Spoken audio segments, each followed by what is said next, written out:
صباح الخير. اتمنى تكونوا بخير وانتوا بتشوفوا الفيديو النهارده هنقدم فكره مش وصفه. هي فكره حلوه ومناسبه قوي للاعياد والمناسبات واعياد الميلاد. هي عباره عن شوكليت وبنسيحها ونحطها في ورق اسمه ورق ترانسفير، وده متوفر عند اي حد بتاع مستلزمات حلويات. متوفر باشكال كتير قوي زي الورد والقلوب والفراشات، وحتى في جمل زي بتاعت اعياد الميلاد بقى كده، اللي هو كل سنة وانتوا طيبين وعيد ميلاد سعيد، الحاجات دي كلها. فتقدروا تختاروا الشكل اللي انتوا عايزينه. انا لقيت النهاردة شكل بابا نويل والشجرة، وانا اخترتهم النهاردة طبعا بمناسبة بداية السنة الجديدة.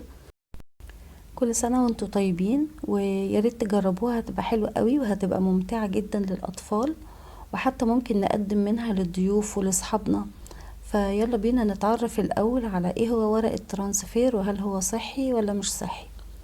أول حاجة، ورق الترانسفير بيبقى جاي كأنه كده عامل زي الورق البلاستيك، ولكن هو ناحيتين، الناحية الأولانية ناحية بارزة والناحية التانية ناحية محفورة لجوه، ودي اللي بيبقى مرسوم فيها من جواها الشكل اللي احنا اخترناه او الالوان اللي احنا عايزين نلون بيها للشوكليت اللي هنقدمها.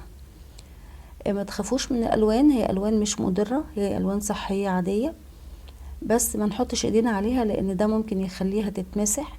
وكمان نحافظ على الورقة مفرودة علشان ما يغيرش الاشكال اللي موجودة عليها، يعني نحافظ عليها لغاية لما نستخدمها. كنت جايبة تقريبا حوالي ربع كيلو شوكليت، ومش واثقة قوي ان الربع كيلو هيملى كل الفراغات بتاعة الصور دي كلها، فاضطريت ان انا اقسم الصور نصين. يعني لو كل ورقة مثلا فيها 30 قطعة من الشكل، خليتهم 15 بس، لغاية لما نشوف بقى الشوكليت اللي معانا هتكفي كل القطع. لو اتبقى منها ممكن نستخدم النص التاني من الورقة، علشان ابقى نوعت، يعني ما استهلكش كل الشوكليت على شكل واحد. انا استخدمت بار شوكليت وزنه حوالي 250 جرام. الاول طلعتها من التلاجة قبل الاستخدام بفترة علشان خاطر تبقى الى حد ما سهلة التقطيع معايا، وبالفعل بدأت اقطعها لقطع صغيرة خالص علشان خاطر ده هيسهل لي عملية الذوبان بتاعة الشوكولاتة. هلمهم بقى في طبق ستانلس او ألمونيوم، على اساس يعني ينفع يتحط على حمام المياه السخن. حلة بقى على النار وبستنى لما تغلي شوية المياه الصغيرين اللي فيها دول، قد كوباية، ما بكترش مية عشان مخليهاش تطلع لغاية الطبق من تحت، يعني المية ما بتلمس حتى الطبق من تحت. بهدي النار بقى خلاص عليها، واستنى لما المية تهدى وبعدين احط طبق الشوكولات عليها. هستمر في التقليب وايدي محطوطة على الطبق. ليه ايدي محطوطة على الطبق؟ علشان اول لما احس ان الطبق سخن وايدي مش قادرة تستحمله، لازم انزل الشوكولات شوية لغاية لما الطبق يهدى تاني، وإلا الشوكولات هتتحول لعجينة، مش هتبقى شوكولات خالص، هتتحول لحاجة كده ملزقة ومش هتنفع وهتبقى باظت. فما تتعرضش ابدا لحرارة زيادة عن اللزوم. انا كده بعدتها عن الحلة خالص، وهقلبها واستنى لغاية لما الطبق يهدى، وبعد كده ارجعه تاني على الحلة. طبعا هستمر في التقليب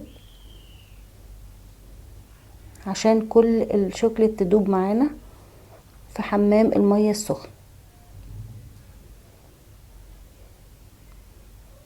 في المرحلة دي انا في حتة تقريبا في المونتاج اتمسحت، حطيت لها نقطتين من طعم البندق او ريحة البندق. ده بيبقى عبارة عن زيت مركز، يعني كفاية منه نقطتين بس هينقل الطعم في حتة تانية خالص. وفي معلومة كمان عايزة اقولها لكم، ان الطبق لازم يبقى ناشف تماما، مفهوش ولا نقطة مية قبل ما نستخدمه، حتى لو غسلينه يبقى لازم نتأكد انه ناشف تماما. والشوكولات اللي احنا المفروض ان هي هترجع تبقى صلبة تاني، ما بيتحط لهاش ولا زبدة ولا لبن ولا اي حاجة، دي مش هتتعمل جناش، دي عايزينها ترجع تاني تنشف وتتماسك.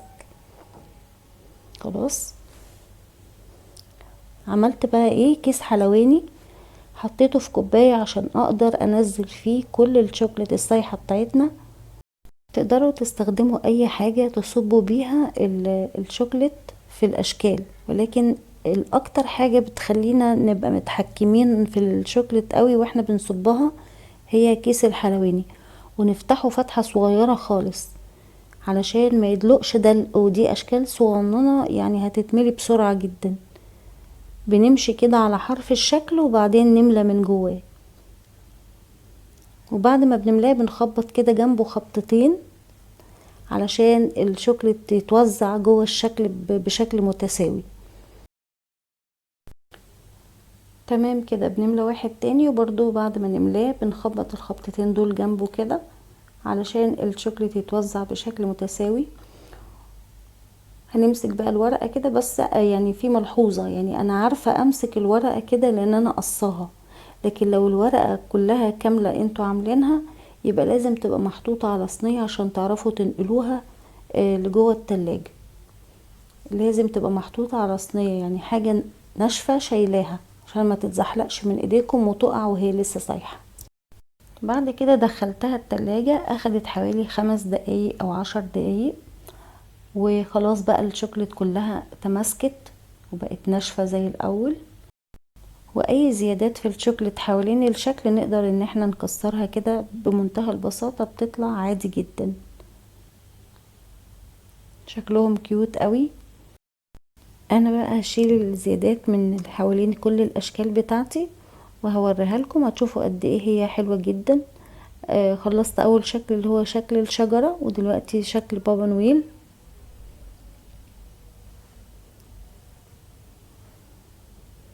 شايفين؟ حلو قوي خالص، الاولاد بيفرحوا بيه جدا. حطيتهم بقى في طبق التقديم، حاجة كده منظرها روعة وكيوت وشكلها شيك جدا. نقدر بقى نقدمها للضيوف، او مثلا لو حابين نوزعها بيبقى فيه اكياس صغيرة كده على قد الشكل، بيبقى شكلها لطيف جدا وحاجة نظيفة ومعمولة في البيت واحنا مطمنين على ولادنا واحنا بناكلها. اتمنى النهاردة يكون الفيديو عجبكم، واتمنى تجربوها وتقولوا رأيكم برضو في الكومنتات. وشكرا جدا لمتابعتكم، واشوفكم على خير في فيديوهات جاية كتير ان شاء الله. باي باي.